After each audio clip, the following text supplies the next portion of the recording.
أعوذ بالله من الشيطان الرجيم بسم الله الرحمن الرحيم.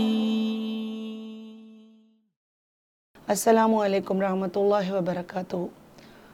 தொடர்ச்சியாக நம்ம ரமலான் சீரீஸ் பார்த்துட்ருக்கோம். அதில் நம்ம இன்றைக்கி பார்க்க போகிற டாபிக் ஈமான் அண்ட் சபர். ஈமான்னா என்ன, சபர்னா என்ன? இது எல்லா இறை நம்பிக்கை கொண்டவர்களுக்கும் தெரியும். ஈமான்னா அல்லாவை நம்பிக்கை கொள்வது, அல்லாவையும் அவனுடைய தூதரையும் நம்பிக்கை கொள்வது. சபர்னா பொறுமை. இது எல்லாருக்குமே தெரியுமா? இதில் இன்னும் டீட்டெயிலாக என்ன பார்க்க போகிறோம் அப்படின்னு நீங்கள் திங்க் பண்ணுவீங்க. நம்பிக்கைன்னு வரும்பொழுது லா இலாஹா இல்லல்லாஹ் முஹம்மது ரசூலுல்லாஹ், இது எல்லாருடைய உள்ளத்துலேயும் உதடுலையும் இருக்குது. அதை தாண்டி எப்படி நம்பிக்கை கொள்வது அல்லாவை அப்படின்னா, என்னுடைய லைஃப்பில் நான் இப்படி தான் அல்லாவை நம்பிக்கிட்டு இருக்கேன்.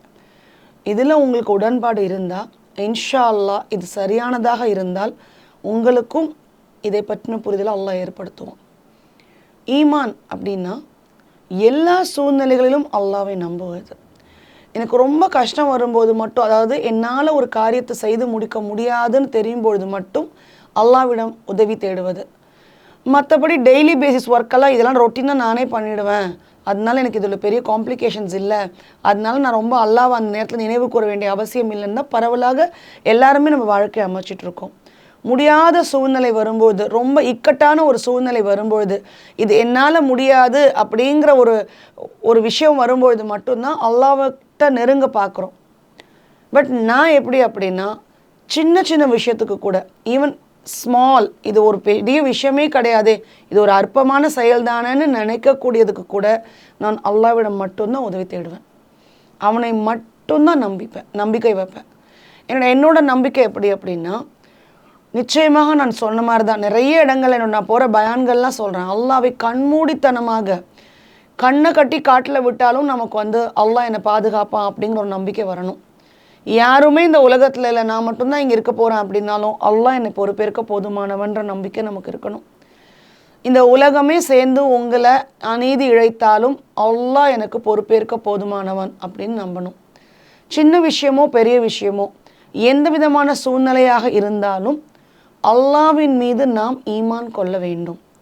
என்னால் இது முடியும்னு சொல்கிறத விட என் இறைவனால் மட்டும்தான் எனக்கு இது சாத்தியமாச்சு அப்படின்னு நம்ம எந்த காரியங்களெல்லாம் அல்லாஹ்வை முன்னிறுத்துகிறோமோ நிச்சயமாக அந்த நம்பிக்கை ஒரு பொழுதும் வீண் போகாது. ஸோ லா இலாஹா இல்லல்லாஹ் என்பது அடிப்படை கொள்கை. அதை பில்ட் பண்ணுறது, இட்ஸ் அ பேஸ்மெண்ட். ஒரு கட்டடத்துக்கு உள்ள அஸ்திவாரம் மாதிரி. அந்த கட்டடத்தை மேலே எழும்புறதுக்கான நம்பிக்கை என்ன அப்படின்னா, என்னுடைய வாழ்க்கையில் தினம்தோறும் நான் சந்திக்கக்கூடிய அனைத்து விடயங்களும், அது மனிதர்களாக இருக்கலாம், இல்லை ஒரு விஷயமாக இருக்கலாம், ஒரு சோதனையாக இருக்கலாம், இல்லை ஒரு சிரமமாக இருக்கலாம், ஒரு மிகப்பெரிய மகிழ்ச்சியாக இருக்கலாம், எது நம் வாழ்க்கையில் நம்ம சந்தித்தாலும் அது என் இறைவன் எனக்கு அளித்தது அப்படின்னு நம்ம எடுத்துக்கணும். எல்லா காலகட்டத்திலையும் நன்மையே நமக்கு நடக்கும்னு சொல்ல முடியாது. எல்லா டைமும் நமக்கு எல்லாமே ஹாப்பியாக நடக்கும், ஒரு சில நேரங்களில் மட்டும்தான் சிரமம்னு சொல்ல முடியாது. இரண்டும் கலந்து இருக்கலாம். இல்லை ஒன்லி ஹாப்பினஸ் ஒன்லி சாரோ பேட்டர்னாகவும் லைஃப் இருக்கலாம். அதை நம்மளால் ஜட்ஜ் பண்ண முடியாது. ஆனால் எந்த பேட்டர்ன் ஆஃப் த லைஃப் அல்லாஹ் நமக்கு கொடுத்துருக்கானோ, எந்த மாதிரி மனிதர்கள் கூட நம்ம வாழ்கிற பாக்கியத்தை கொடுத்துருக்கானோ, அவங்க நல்லவங்களாகவும் இருக்கலாம், அவங்களை புரிந்து கொண்டவர்களாக இருக்கலாம், அவங்கள புரியாதவங்களாக இருக்கலாம், அது யாராக வேண்டுமானாலும் இருக்கலாம். அது எல்லாமே இறைவன் புறத்திலிருந்து வந்ததுன்னு ஃபஸ்ட்டு நம்ம ஈமான் கொள்ளணும். அவர்களுடன் நாம் பயணிக்கின்ற தூரம், அந்த பிரச்சனை நாம் கையாள்கிற விதம், இது எல்லாத்துலேயும் நம்மளுடைய ஈமான் தெரியப்படணும். இது எல்லாமே என் இறைவன் எனக்கு கொடுத்துருக்கான், ஸோ இதை நான் இப்படி தான் ஹேண்டில் பண்ணுவேன், ஏன்னா என்னை படைச்ச ரப்பு எனக்கு ஹெல்ப் பண்ணுறான் அப்படின்னு ஈமான் கொள்ளணும். சபர்னா பொறுமைன்னு நம்ம பார்த்தோம்.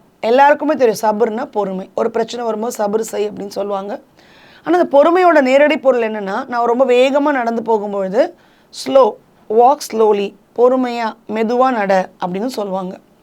ஸோ பொறுமைக்கான கரெக்ட் அர்த்தம் பார்த்திங்கன்னா மெதுவாக, பொறுமையாக, அமைதியாக எப்படி வேணால் வச்சுக்கலாம். பட் அரபிக் வேர்ட் சபரோட மீனிங் ஸ்ட்ரைட்டாக பொறுமை மட்டும்தானா? கிடையாது. It's a feel, it's an emotion. சபருங்கிறதுக்கெலாம் வார்த்தையால் சொல்லிலாம் நம்ம அதை ஃபுல்ஃபில் பண்ணலாம் முடியாது. சபர் அப்படிங்கிறது ஒரு ஆக்ஷன், அது ஒரு செயல், அது வந்து நம்மளோடையே சேர்ந்து இருக்க வேண்டிய ஒரு விஷயம். நம்ம போன ரமலான் சீரீஸில் பார்த்துருப்போம் பொறுமைன்னா அது எப்படின்னு. அந்த வீடியோ நீங்கள் போய் பார்த்தீங்கன்னா உங்களுக்கு தெரியும். ஸோ நான் எப்படி சபராக இருக்கணும் அப்படின்னா, இந்த உலகம் நம்மை விமர்சிக்க தான் செய்யும், இந்த உலகம் நம்மை உடைத்து நொறுக்கத்தான் செய்யும். நீங்கள் ரொம்ப ஒருத்தவங்களை நம்பியிருப்பீங்க, அவங்க தான் உங்கள் முதுகில் குத்துவாங்க. யூசுஃப் நபி முதுகில் குத்துனது அவங்களோட சகோதரர்கள் தான். இப்ராஹிம் நபியை நெருப்பில் போட்டது அவங்களுடைய வாப்பா தான். இது உங்களுக்கு எல்லாருக்குமே தெரியும்.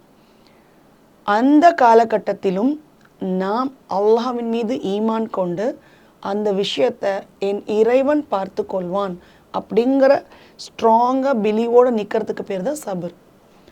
விமர்சனங்களை தாண்டி சுக்குநூறாக நம்ம உடைக்கப்பட்டாலும், நம்மளுடைய உணர்வுகளை யாரும் மதிக்கலை, நம்மளை யாருமே ரெகக்னைஸ் பண்ணலை, எனக்கு டஃப்பாக இருக்குது லைஃப், ரொம்ப என்னை யாருமே புரிஞ்சிக்கல, நான் என்ன பண்ணணும்னு எனக்கே தெரியலை, நான் எல்லாமே நல்லது தான் பண்ணுறேன், ஆனால் யாருமே இதை புரிஞ்சிக்க மாட்டுறாங்க, இப்படி நிறைய உள்ள குமுறல்கள் நம்ம எல்லார்கிட்டையுமே இருக்கும்.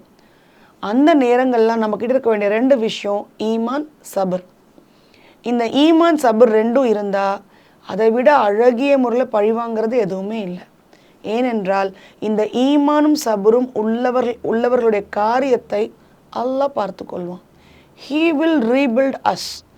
அவன் நம்ம உடைஞ்சு நம்ம சுக்குநூறாக இருந்தாலும் அல் ஜபாராக நம்மளை ஒட்ட வைத்து கண்ணியத்துடன் கௌரவத்துடன் 1000 பேர் நம்மளை அக்யூஸ் பண்ணட்டுமே, நம்மளோட உள்ளத்தில் இக்லாசுடன் அல்லாஹ்வை பொருத்தத்தை மட்டும் நோக்கிய பயணமாக இருந்தால், நம்மளை நோக்கி வர விமர்சனம் எல்லாமே அல்லாஹ்விற்காக மறுமைக்காக நம்ம அதை சகிச்சுக்கிறோம் அப்படின்னா, நிச்சயமாக அந்த ஈமானுக்கும் சபருக்கும் அல்லாஹ் நம்மளை கண்ணியப்படுத்துவான்.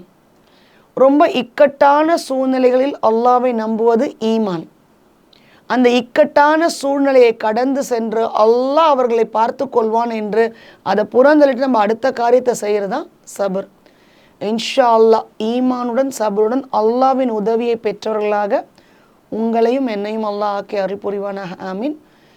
வாஹிர் தவனா அல்ஹம்துலில்லாஹி ரப்பில் ஆலமீன். அஸ்ஸலாமு அலைக்கும் வரஹ்மத்துல்லாஹி வபரகாத்துஹு.